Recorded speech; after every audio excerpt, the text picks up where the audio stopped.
नमस्कार। चलिए आज सफर करते हैं एक ऐसे देश का जो अपने आप में एक पूरी दुनिया है।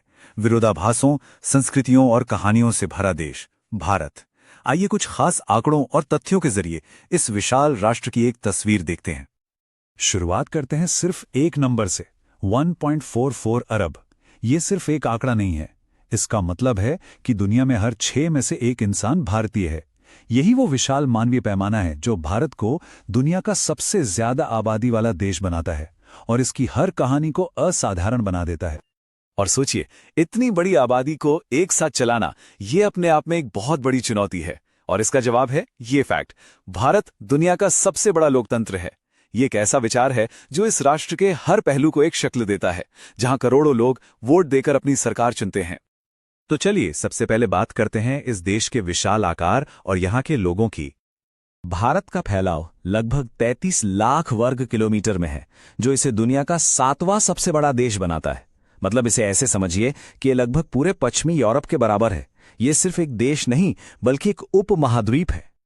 भारत की लोकेशन, मतलब इसकी जो भौगोलिक स्थिति है वो बहुत ही दिलचस्प है। उत्तर में देखिए तो हिमालय हैं, जो सिर्फ पहाड़ नहीं, एक तरह से कुदरती दीवार है जो मौसम को भी कंट्रोल करती है। दक्षिण में हिंद महासागर, जो सदियों से व्यापार और संस्कृति का रास्ता रहा है, और इसके पड़ोसी देश इसे दक्षिण एशिया की एक अहम ताकत बनाते हैं। और समंदर की बात करें तो क्या आप अंदाजा लगा सकते हैं, 7,500 किलोमीटर से भी ज्यादा लंबी कोस्ट लाइन है भारत की। ये इसे व्यापार के लिए तो जरूरी बनाता ही है, साथ ही यहां दुनिया के कुछ सबसे खूबसूरत बीच भी हैं। अब आते हैं यहां के लोगों पर। ये चार्ट देखिए, ये दिखाता है कि भारत में धार्मिक विविधता कितनी गहरी है। करीब 80% आबादी हिंदू है, लेकिन साथ ही ये भी एक फैक्ट है कि इंडोनेशिया के बाद दुनिया की सबसे बड़ी मुस्लिम आबादी यहीं रहती है। और इनके साथ साथ ईसाई, सिख, बौद्ध, जैन जैसे कई और धर्म सदियों से यहीं फल फूल रहे हैं। और ये विविधता सिर्फ धर्मों तक ही सीमित नहीं है। जरा सोचिए, भारत के संविधान में 22 भाषाओं को ऑफिशियल स्टेटस मिला हुआ है, और इनके अलावा तो सैकड़ों बोलियां हैं। कहते हैं यहां हर कुछ कोस पर पानी और बानी मतलब भाषा बदल जाती है, जो इसकी सांस्कृतिक गहराई को दिखाता है।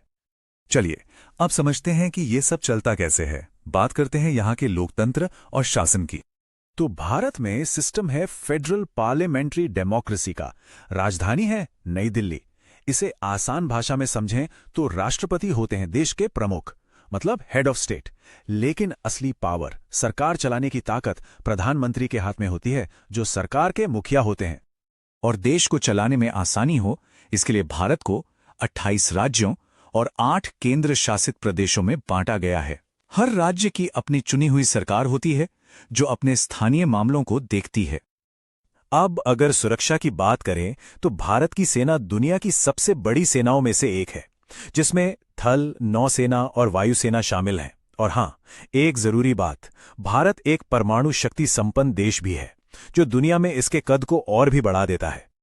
अच्छा, अब आते हैं उस चीज पर जो आज के भारत को तेजी से आगे ले जा रही है, यानी इसकी इकोनॉमी और साइंस। इकोनॉमी के मामले में भारत आज एक ग्लोबल पावर हाउस है। ये दुनिया की 5वीं सबसे बड़ी अर्थव्यवस्था है। और पता है सबसे दिलचस्प बात क्या है? इसने ये मुकाम अपने ही पूर्व औपनिवेशिक शासक ब्रिटेन को पीछे छोड़कर हासिल किया है। तो भारतीय इकोनॉमी के 3 मेन पिलर हैं। पहला, कृषि, जो आज भी देश की रीढ़ है और करोड़ों लोगों को रोजगार देती है। दूसरा है इंडस्ट्री, जहां स्टील से लेकर कारें तक सब बनता है। और तीसरा, जो सबसे तेजी से बढ़ रहा है, वो है सर्विस सेक्टर, खास तौर पर आईटी, जो भारत की ग्रोथ स्टोरी लिख रहा है। और जब साइंस की बात हो तो भारत की सबसे बड़ी पहचान है इसरो, यानी इंडियन स्पेस रिसर्च ऑर्गेनाइजेशन। ये दुनिया की सबसे सम्मानित स्पेस एजेंसियों में गिनी जाती है। इसरो ने कमाल के मिशन किए हैं, जैसे सफल चंद्रयान मिशन और ऐतिहासिक मंगलयान मिशन। और सबसे बड़ी बात, इन मिशनों ने बहुत ही कम बजट में बड़ी बड़ी सफलताएं हासिल करके पूरी दुनिया को हैरान कर दिया। ये जो कहा जाता है ना कि बेंगलुरु भारत की सिलिकॉन वैली है, ये बिल्कुल सच है। ये शहर अपने टैलेंटेड इंजीनियरों और स्टार्टअप कल्चर की वजह से भारत के आईटी सेक्टर की ताकत का सबसे बड़ा सबूत है। तो चलिए अब हम भारत के दिल की बात करते हैं, इसकी संस्कृति जो इसकी असली पहचान है। भारत की सांस्कृतिक जड़ें कितनी पुरानी हैं। सोचिए, हजारों साल पुरानी सिंधु घाटी सभ्यता तक। ये वो धरती है जहां हिंदू, बौद्ध, जैन और सिख इन 4 बड़े धर्मों का जन्म हुआ। और आज इसकी संस्कृति का असर बॉलीवुड से लेकर क्लासिकल आर्ट्स तक पूरी दुनिया में दिखता है।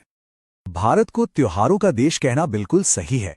यहां दिवाली के दियों की जगमगाहट है तो होली के रंग, ईद की सेवैयां हैं तो क्रिसमस की रौनक, सब एक साथ पूरे जोश से मनाए जाते हैं। ये इस देश की खूबसूरती का सबसे जीता जागता सबूत है। और यही वजह है कि दुनिया भर से लोग यहां खींचे चले आते हैं। एक तरफ मोहब्बत की निशानी ताजमहल है तो दूसरी तरफ अजंता एलोरा की गुफाओं में हजारों साल का इतिहास कैद है। यहां हिमालय की शांति भी है और केरला के बैकवाटर्स का सुकून भी। तो सवाल उठता है कि इतनी अलग अलग चीजों को एक साथ क्या जोड़ता है? इसका जवाब इस एक लाइन में है, विविधता में एकता। ये सिर्फ एक कहावत नहीं बल्कि भारत का जीने का तरीका है। ये मानना कि अलग अलग भाषाएं, धर्म और संस्कृतियां कमजोरी नहीं बल्कि इस देश की सबसे बड़ी ताकत है। तो आखिर में एक सवाल के साथ इसे छोड़ते हैं। इतनी सारी विविधताओं को अपने अंदर समेटे हुए ये विशाल देश भविष्य में कौन सा आकार लेगा? ये एक ऐसा सवाल है जिसका जवाब सिर्फ भारत ही नहीं बल्कि पूरी दुनिया बड़ी बेसब्री से देख रही है।